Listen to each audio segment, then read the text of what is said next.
ഇസാഫിന്റെ പുതിയ ലോൺ ഞാൻ കൂടി എടുത്താല് അടയ്ക്കേണ്ടത് ഞാനല്ലേ? എന്താ എന്താ അതുകൂടി അടച്ചു പോയാല്? ഇപ്പൊ വേണ്ട. ആഴ്ചയിൽ സാറന്മാര് വരുമ്പോ 8 അടി നീളമുള്ള ഞാൻ ഒളിച്ചിരുന്ന് മടുത്തു. സമ്മതിക്കില്ല.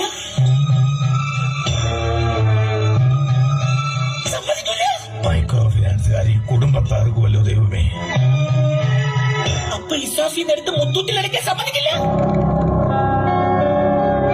5000 രൂപയെ എന്റെ ഇത് വാങ്ങിച്ച് പുട്ടടിച്ച് നിന്നിട്ട് നീ തക്കാളെ 1 രൂപയെങ്കിലും ഇപ്പൊ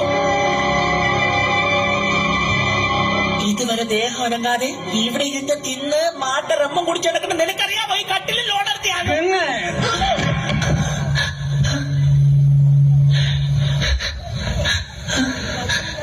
ഞാനിപ്പോ ഏത് ലോണാ പറഞ്ഞത്?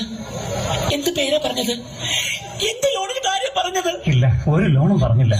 എന്റെ ഒരു ലോണിന്റെ പേരും പറഞ്ഞില്ല. ഇല്ല, ഞാനെന്തോ പറഞ്ഞു. ഏതോ ലോണിന്റെ പേര് പറഞ്ഞു. ഇല്ല, പുതിയ ലോൺ ഒന്നുമില്ല. ഉണ്ട്, ഏതോ പുതിയ ലോണുണ്ട്.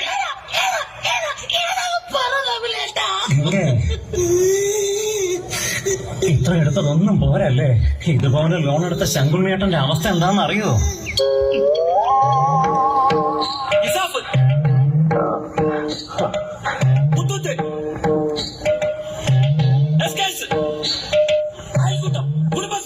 கல்யாணம் எதை பத்தி நீ பேசக்கூடாது சொல்லி வச்சுட்டு. எனக்கு கல்யாணம் பண்றதுக்கு ஃபேர் கேர்ள் இந்தியாவிலே கிடையாது, எனக்கு நல்லா தெரியும். வேற எங்க பாத்துருக்குற? நான் பிரான்ஸ்ல ஒரு கிளப்ல இருக்கவளை பிக்ஸ் பண்ணிருக்கேன். அவளதான் மேரேஜ் பண்ண போறேன். எனக்கு தமிழ்நாட்டு பொண்ணு தேவையில்லை.